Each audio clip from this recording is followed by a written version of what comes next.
Oke guys, balik lagi di Papio Channel. Jadi kali ini kita mau kasih tips memilih mobil baru ya teman-teman ya. Jadi bukan mobil second aja yang ada tips ya, mobil baru pun ada tipsnya teman-teman. Nah yang pertama, kita tuh harus lihat dulu nih ya, harga resmi di website resmi ya, di website resmi. Jadi misalnya kita mau beli produk Honda ya kita buka website resminya Honda. Kalau mau beli Toyota, kita buka website resminya Toyota gitu teman-teman. Kayak misalnya nih ya, Honda All New Brio, BRV ini harganya 275. Misalnya kita mau beli Kijang Innova, ini kan harganya sudah ada tertera semua nih di sini nih. Nah, tapi teman-teman perlu ketahui, ini nih adalah harga Jabodetabek teman-teman. Jadi ini harga Jabodetabek. Ketika kalian belinya misalnya di Sumatera, di Kalimantan, di Sulawesi, itu tentu harganya akan lebih mahal karena ada ongkos transport. Misalnya nih, kayak beli di Palembang itu selisihnya sekitar belasan juta gitu ya, antara 10 sampai 20 juta. Gitu teman-teman. Ketika misalnya beli di Bengkulu, itu perbedaan selisihnya bisa 21 juta, kira-kira seperti itu teman-teman. Karena itu adalah transportasi, ongkos transportasi dari gudang di Jakarta sampai ke daerah tujuan kalian. Semakin tempatnya jauh dari kota, dari Jabodetabek, tentu nanti harganya semakin mahal.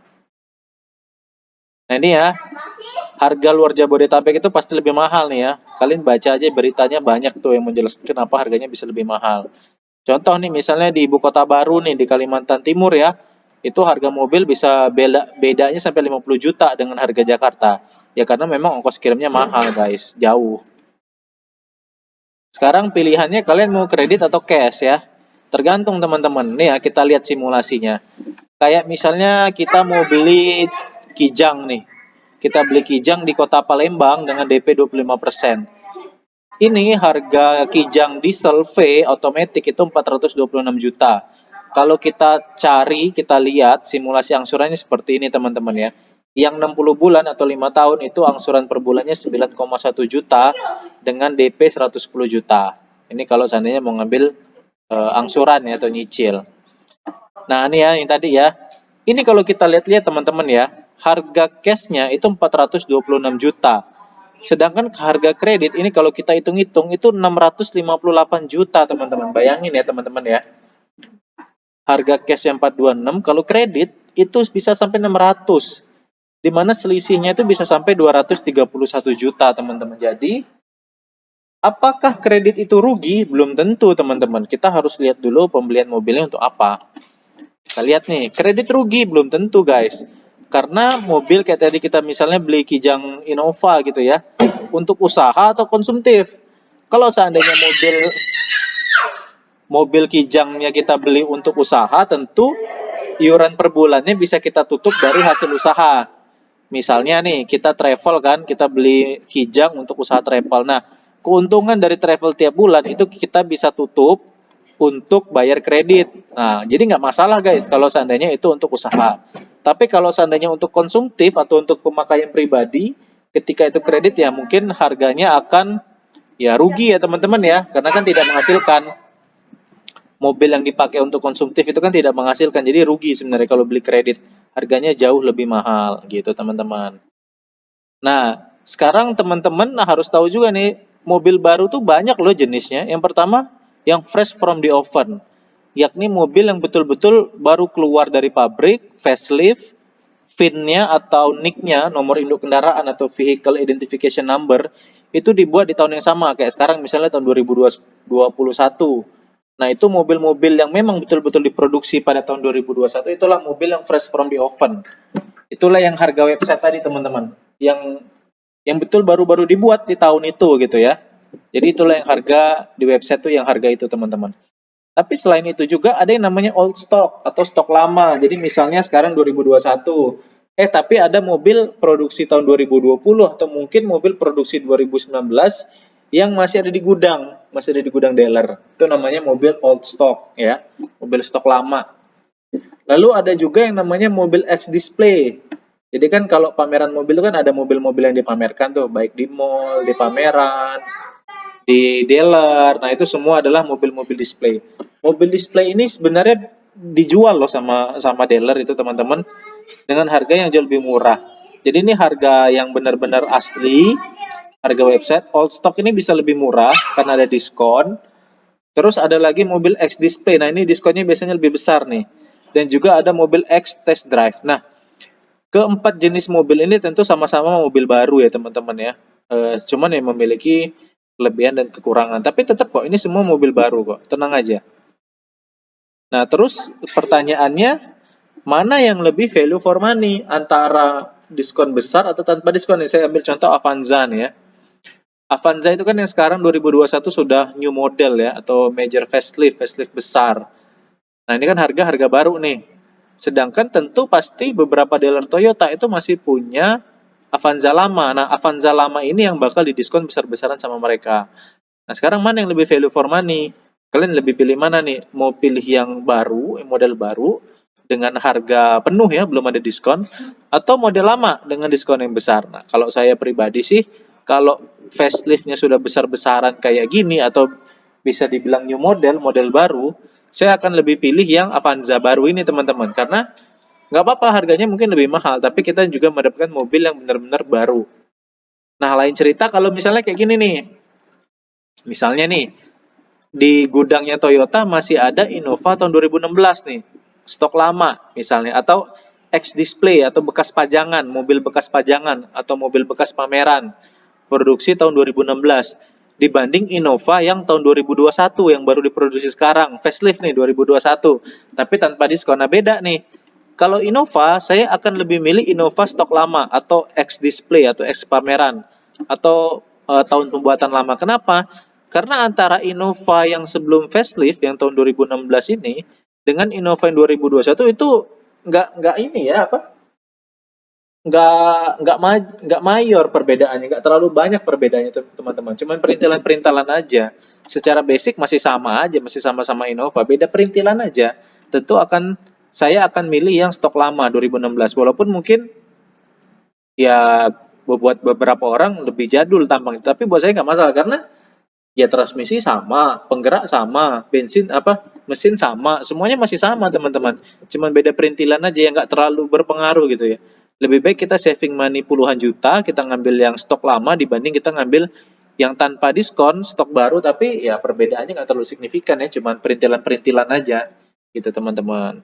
Jadi kalau yang untuk kasus Innova, saya lebih milih yang stok lama dengan diskon besar. Tapi kalau untuk kasus Avanza tadi, saya akan lebih pilih yang stok baru ya, yang baru karena dia new model. Beda kalau ini cuma facelift kecil-kecil doang gitu teman-teman. Nah, sekarang tentu ada plus minus ya antara mobil yang stok lama atau X display, X pameran atau X test drive. Jadi tentu plusnya harganya murah teman-teman. Mobil-mobil yang stok lama atau bekas pajangan itu diskonnya akan sangat besar-besaran. Dia mobil baru ya, mobil dari dealer bukan mobil bekas. Tapi ada beberapa minus yang harus kita waspadai. Pertama, karet ban. Nah, ban ini kan punya usia teman-teman. Biasanya kalau stok lama itu bannya nggak akan diganti teman-teman. Beda kalau stok baru. Kalau stok baru 2021, bannya itu pasti ban 2021. Kalau stok lama misalnya 2019 atau 2018, yaitu pasti bannya adalah ban 2018. Yang mana karetnya sudah pasti akan getas. Itu teman-teman. Kedua, ada risiko aki sudah lemah ya. Namanya juga barang tersimpan di gudang ataupun mungkin terjemur ya, nggak pernah dipanasin, tentu ada risiko aki yang bakalan cepat habis, cepat soak ya, akinya udah lemah. Tapi teman-teman jangan khawatir karena sebelum mobil tuh dihantarkan ke konsumen, itu dealer pasti ada yang namanya PDI atau pre-delivery inspection. Jadi mereka sudah pasti memeriksa akinya gitu teman-teman ya. Lalu yang ketiga ada risiko cairan yang sudah lama kayak oli transmisi, oli matic, air wiper, minyak rem itu kan udah lama ya karena kesimpan di gudang bertahun-tahun. Tapi ini sebenarnya teman-teman juga nggak usah khawatir karena sudah pasti ini masuk dalam pemeriksaan PDI ya, pre-delivery inspection. Nah ini nih yang paling nggak mungkin diganti nih, risiko wiper getas ini paling teman-teman harus ganti nih kalau wiper ya. Biasanya kalau dealer itu stok lama nggak akan diganti wipernya, wiper itulah. Ya berapa sih beli wiper cuma 100-200 ribu nggak masalah ya. Yang penting kan kita dapat diskon puluhan juta dari dealer gitu teman-teman. Nah terus ada risiko lecet body. Nah ini teman-teman ya. Jadi yang namanya mobil pameran itu kan pasti dibawa ya dari dealer ke mall gitu ya. Dari dealer ke tempat pameran atau dari dealer A ke dealer B. Itu tentu ada risiko lecet body. Kayak saya itu waktu itu pernah servis mobil. Nah ini ya resiko lecet bodi. Jadi waktu itu saya pernah punya pengalaman lagi servis mobil ke Mitsubishi, ada mobil Pajero yang dipajang itu kap mesinnya itu udah lecet dalam gitu. Nah itu ya resiko lecet bodi. Kalau kotor interior bisa dibersihin. Nah jadi teman-teman kalau ngambil mobil yang old stock atau S display atau S test drive itu harus betul-betul lihat kondisi bodinya.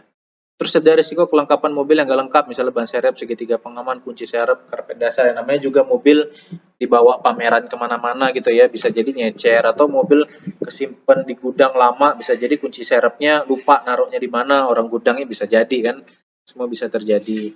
Atau kelamaan taruh di gudang, jadi karpet dasarnya entah kemana nyecer, nggak tahu kan, bisa aja terjadi. Terus kilometernya lebih tinggi dibanding mobil yang fresh from the oven. Ya namanya juga mobil test drive ataupun mobil yang dipajang kemana-mana tentu kilometernya bisa lebih tinggi teman-teman dibanding mobil yang betul-betul baru diproduksi dari pabrik. Dan yang terakhir susah mencari stoknya, ya ini harus pinter-pinter kalian lah cari stok mobil apa stok lama ya, mobil stok lama biar harganya murah. Nah ini tentu butuh perjuangan juga nih. Nah, terus kita masuk ke tips membeli mobil baru. Jadi kalian harus pinter-pinter membandingkan harga antar dealer karena setiap dealer itu pasti ingin mencari keuntungan. Nah, ini kan pasti berbeda-beda kan antara dealer A, dealer B, dealer provinsi tetangga itu pasti semua berbeda. Jadi ya carilah harga terbaik, ulur kilir cari dealer yang bagus gitu ya. Terus pinter-pinter cari barang old stock, ex display. Jadi kita nanya tuh masuk ke dealer Toyota, misalnya ada barang old stock nggak, stok lama ada nggak, atau mobil-mobil bekas pajangan. Nah kita cari yang itu aja tuh, yang harganya murah. Walaupun ya nggak apa-apa sih stok lama, yang penting kan bukan facelift ya. Kalau kayak Avanza tadi mungkin agak rugi, cuman kalau kayak Innova tahun 2017, tahun 2018, tahun 2019 kan ya mirip-mirip aja teman-teman, nggak beda-beda jauh ya, cuman beda perintilan doang gitu. Terus cari sales yang helpful ya, tentu sales ini akan menunjang kelancaran proses kita membeli mobil. Dan yang terakhir usahakan beli cash untuk mobil konsumtif. Mobil itu adalah suatu barang yang harganya makin lama makin turun teman-teman ya. Sedangkan kalau kita beli kredit itu kan udah kita lihat tuh tadi di depan ya, harga selisih harganya bisa sampai 200-an juta. Jadi kalau misalnya kalian keluarga baru, misalnya punya budget 150 juta misalnya ya, ya mendingan kalian beli mobil-mobil yang seharga itu ya, baik mobil baru maupun mobil second ya, daripada kalian memaksakan diri nge-DP pakai duit 100 juta itu untuk beli Nova. Ya susah ya teman-teman ya. Jadi kalau untuk konsumtif, beli mobil cash aja teman-teman. Kalaupun nggak sanggup beli baru, belilah second, yang penting cash. Kalau seandainya ini, kalau seandainya nggak mampu. Oke, gitu aja teman-teman. Semoga bisa memberikan informasi dan manfaat buat kalian semua. Terima kasih.